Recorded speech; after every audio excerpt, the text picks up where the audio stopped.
It has been 15 years since regional leaders signed the charter of what is now the East African Community.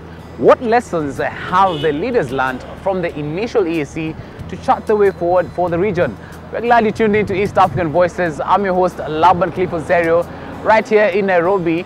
We now want to delve a bit further and look at the future of East Africa socially, economically, and politically. It is a nostalgic picture that shows the concerted efforts by the initial members of the East African Community to create a region that can easily pass to be among the world's most watched. It is a treaty that will later inform the sharing of critical infrastructure and resources. Earlier, efforts to gain a fully integrated region failed due to individual country interest, poor leadership, and narrow nationalism.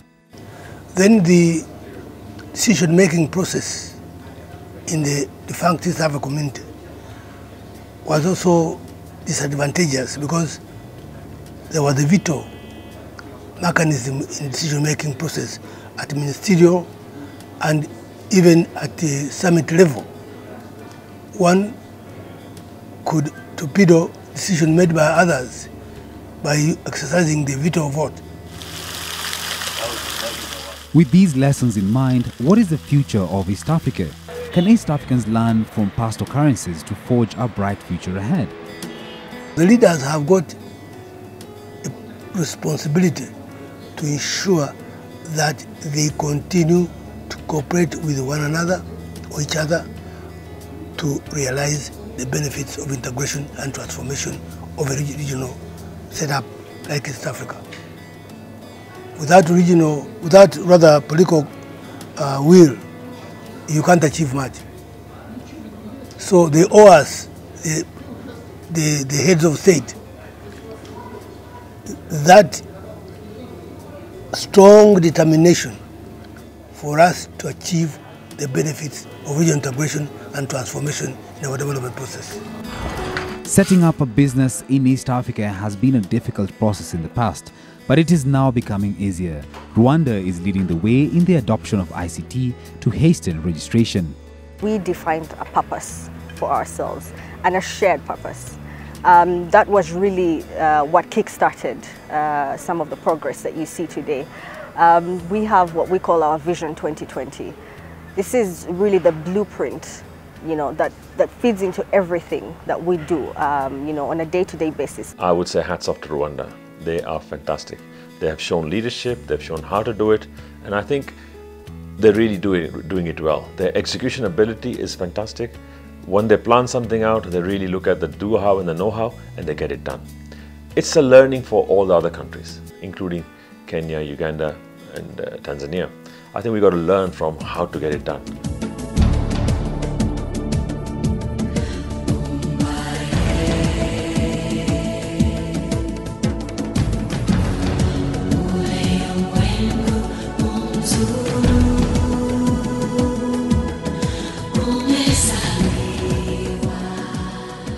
Investors are showing a keen interest in tourism, agriculture, mining, and the oil and gas industry, among others. The challenge is on how to harness all these to ensure that these contribute to the economic growth of host countries, in turn benefiting the region as a whole. Our leaders, or some of our leaders, don't understand. You need basically four things to exploit a resource like gas. You need cash, you need management, you need technology. Fourthly, and most important, you need the resource. Skill and capital mobilization are sometimes highlighted as the key concerns when it comes to investment in the region. Stakeholders at the forefront of integration matters caution that new investors should come into East Africa as partners. there is a lot of interest and investment from China. In fact, Africa now is the second highest or second destination, global destination for investment, which is, again, I think a very positive thing. If we make a decision that we want East Africa to become a major apparel manufacturing hub, where because we produce cotton, we can add value to cotton and produce fabrics, and from fabrics we can create apparel that can be sold in the region but also exported. To be able to do that, you will have to protect your industries from imports that are extremely cheap, that are coming from the Far East, from China. Now you do that, people say you're being protective, but so are other countries. There is no such thing like free trade in Europe or free trade in America or free trade elsewhere. And China, of all the places, is the least free. They protect everything. Until recently, they are protecting even their technology companies from competition from the West, while at the same time aggressively copying those same technologies from the West. All I would say is, if not them, who? If it's not the Chinese investing in Africa, who is? It's certainly not coming from Western Europe. It's certainly not coming from the US at the moment. Investment in infrastructure is critical for integration, such as the multi-billion-dollar standard gauge railway line, ports, and energy sector. These highlight some of the ways in which international partners can come into play. The SGR only opens up the space for faster trade, easier, and it is anticipated. And this is anticipation that the cost of transportation, when the railway is done, the SGR will drop by 60%. 60% reduction in the cost of transportation. So those benefits should either, well, I expect that the manufacturers or the people who are using those goods, they are not going to accrue to them as profit, because somebody else will come and then distribute it among the prices of his goods, and therefore reduce. So we expect the benefits to accrue both to the traders and to the customers through better service and lower price of goods. Why is it taking so long to build? I think it is taking so long because we started too late.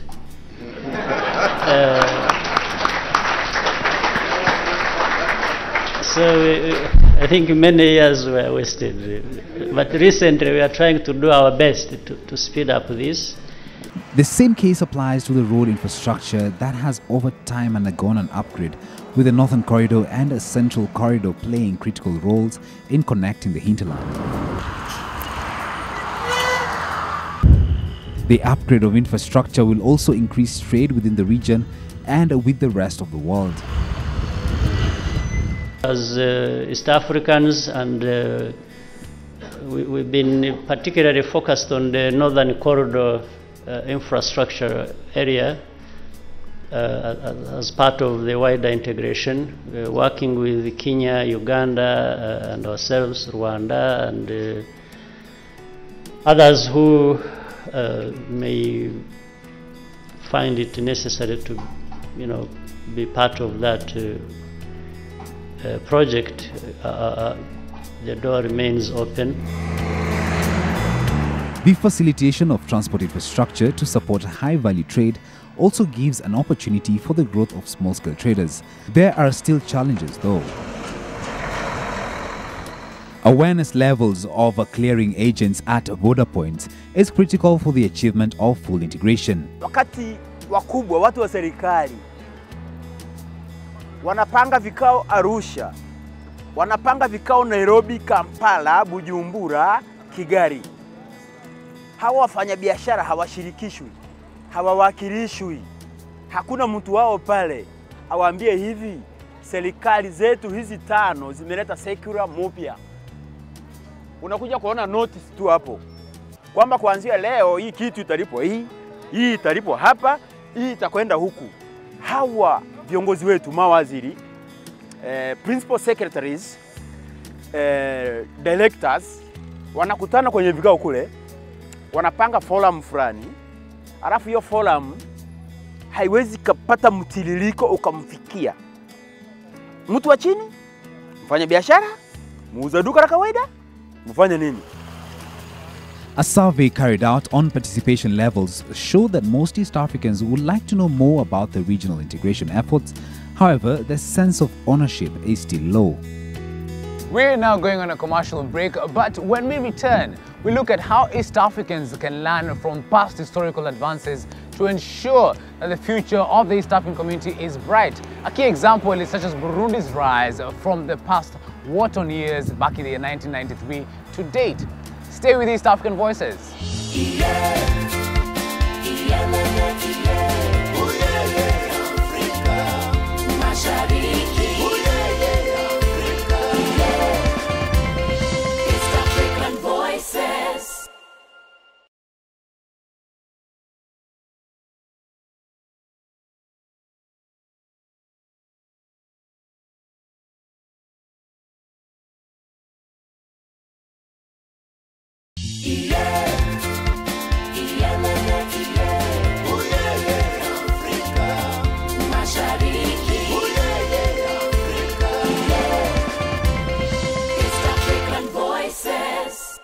Welcome back to East African Voices. Still staying with the future of East Africa to ensure that the region moves towards an integrated community, two key issues need to be addressed. These include a political will among its leaders and addressing the issues of inequality in the region. It is impossible to achieve a real growth without addressing the social fiber that will link East Africans together. These include health and education that aid in addressing inequality in the region.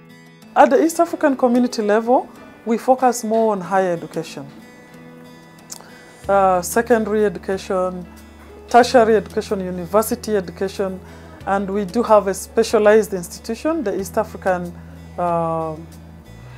the Inter-University Council for East Africa, bringing together the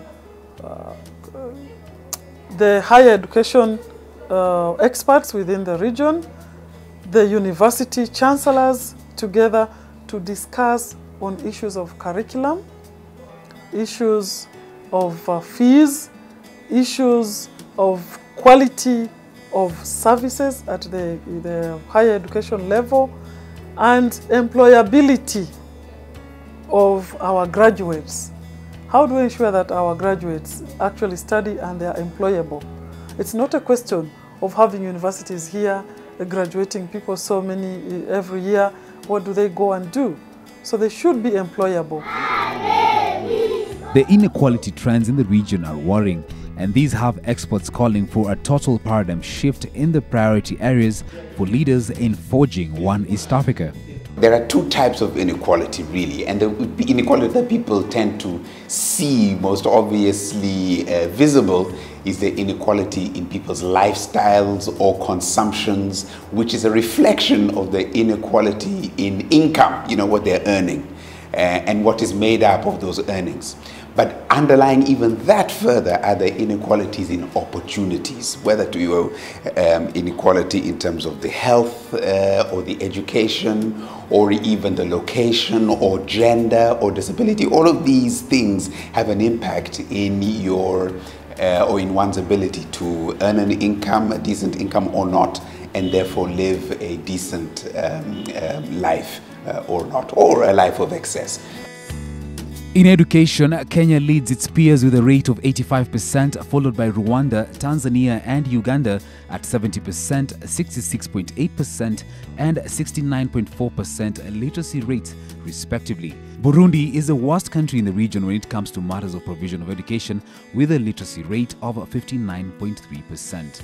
And here the disparity, more interestingly, was between countries in terms of the quality of infrastructure for primary schools, the attendance by teachers in school, and the amount of time devoted to teaching children in primary schools.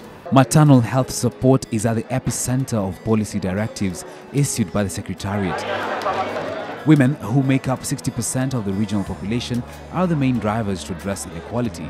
In East Africa, maternal mortality rate fell from 740 deaths to 410 deaths per 100,000 births, though the progress in addressing this challenge is far too slow. I believe that the East Africa of the future will have to be an East Africa where the opportunities are spread across all East Africans, and of course our women are the majority, and therefore they'll have to be a critical factor in our integration moving forward. Initially, gender issues did not have a clear space within the East African integration process, but we now have the social development framework and the policy on gender in the region. We also have now the sectoral council specifically on gender. It used to be amorphous, but now we have a specific sectoral council where we do get the stakeholders on gender issues together. The youth too have not been left out. Over 70% of the population is below the age of 35. It is estimated that 6 out of every 10 youth in the region are jobless. This has forced many of them to seek avenues beyond their national borders.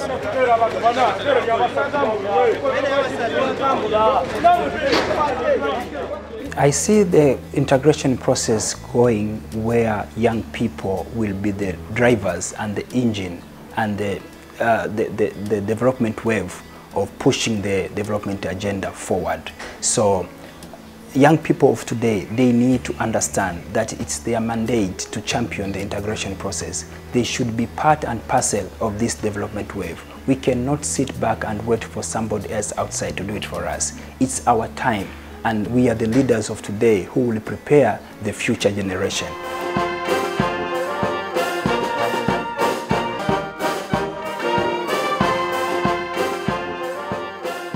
There are efforts towards a unified security strategy, a move that will ensure peace is maintained as borders are fully declared open to all. A unified force is currently in place with troops now undergoing training in Bujumbura, Burundi. Under the East African Police Chiefs Cooperation, we have already seen benefits where we are sharing information, knowledge, skills, and getting to know how issues policing is done in the neighboring countries, and even how we are tackling modern crime and emerging crime is something that we do in agreement with the other stakeholders. There is perceived slowness in policy implementation and a selective application of the rule of law. Meet Charles at the Namanga border point. He shares with us his story. Jumuiya ya Afrika Mashariki sio mbaya. Maana hapa Namanga tumekaa tumechangamana kiango ambao tumeoa Kenya, Wakenya wameoa Tanzania. Sasa tungepata tu ufahamu kidogo wa kuelewa. Leo Tanzania kulikuwa kuna operation inaitwa Operation Kimbunga ambao ilikuwa inachukua hata wake za watu kurudisha kwao. Na sasa hapa Namanga tulikuwa tumeandikiwa bango lolote kuonyesha kwamba ni marufuku Mtanzania kuoa Mkenya au kuoa Mtanzania. Kenya kuoa Mtanzania. Tumejichanganya namna hiyo. Tumejikuta tushazaa, tuna ndoa, tuna nini. Charles represents the plight of many other East Africans who are caught between such stringent policy directives. We do need that kind of cross-fertilization of talent across the region. Otherwise, all you are integrating goods and maybe services and funds, but the ultimate object of integration, the human, is not being integrated, and that seems to me to be a massively poor strategic outcome of this effort. The first president of this country, Mwalimu Julius Nyerere, vouched for communism, which involved sharing of resources in order to alleviate poverty, Ujamaa as was called at the time.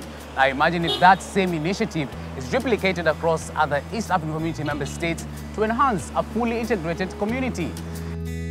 This emphasizes on the need for a unity of purpose among the champions of integration. Integration is a benefit for everybody. And if you're talking of the East Africa integration, let it be integration proper. If you hold back, then you are actually not realizing the full benefit. So, and I raise the issue whether as East Africa, or indeed as Africa, do we have a unity of purpose? Do we agree that this is what we want to achieve? Because if you agree that this is what we want to achieve, then any barriers that are within your hands should not exist. Yes, use other barriers that are outside your sort of abilities, but those ones that are within your sort of ability to manage and deal with. A fact that the leaders are aware of. If we are to take full advantage and develop our economies through our own initiatives, we must allow our people to move across our borders freely. And this is something that I am always encouraging our colleagues, that please, let us not be fearful of one another. Let us demystify this long-bred attitude that I am doing this to protect my people. Your people are the East African people. Open up, allow our people to move freely, and in the long term, the benefit will be the growth of our regional economy.